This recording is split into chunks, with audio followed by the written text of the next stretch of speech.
Would a sports boycott restrain Israel? The anti-genocide protest that disrupted Spain's Vuelta bicycle race for featuring an Israeli team is freaking out Israeli authorities because they know the same citizen pressure could force Israel out of European football. But why would a sports boycott matter so much to Israelis? I'm Tony Karon, editorial lead of AJ+, and I can tell you from my experience as an anti-apartheid activist in my native South Africa that sports boycotts can have a powerful psychological impact on regimes that are rooted in Western settler colonialism. Apartheid South Africa had been suspended from FIFA in 1964 and from the Olympics and from international cricket in 1970. These things were painful to a white nationalist regime that prided itself on sporting prowess. But the game in which the regime's identity was most deeply rooted and wrapped was rugby. And it was among the former colonial nations that made up the International Rugby Board that the regime felt most at home and respected for the Springboks' prowess on the field,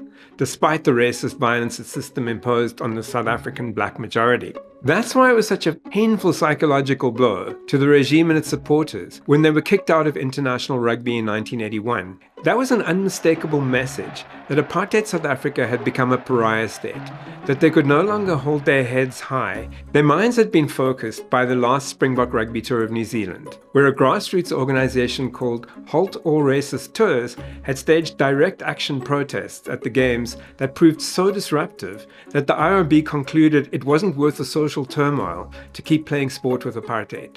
And it's that same citizen-driven boycott that the Israelis now fear, 2 years into an interminably brutal genocide. The passivity or worse of most Western governments has bolstered the sense of impunity that protects Israel's daily war crimes in Gaza. And they've so far successfully fended off efforts to have them held accountable in international sports federations from the top down.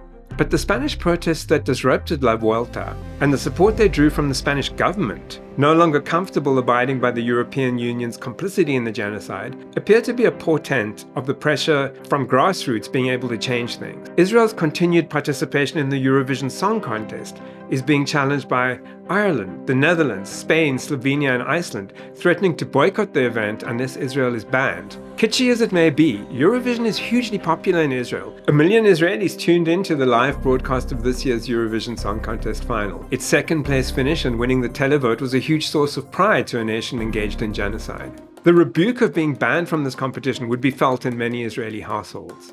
European football and basketball leagues are extremely popular in Israel, reaching a segment of the population that might not even notice an academic boycott of Israeli universities or a decline in dairy exports. The Israeli authorities have reason to fear the growing momentum behind moves to ban Israel from international football, in the way that Russia's been banned for invading Ukraine. Italy's prestigious Association of Football Coaches has formally requested their national federation to push for suspending Israel from international competition. Spain's sports minister has called out a double standard of UEFA banning Russia but taking no action against Israel and demanding that Israel also be banned. Fan groups are planning protest actions in at least 6 European countries to demand that their federations force UEFA's hand by simply refusing to play against Israeli teams. And stadiums across Europe now see huge demonstrations of solidarity with Palestinians despite official bans on such displays. There are growing calls also in a number of European countries to ban the Maccabi Tel Aviv team from basketball's EuroLeague.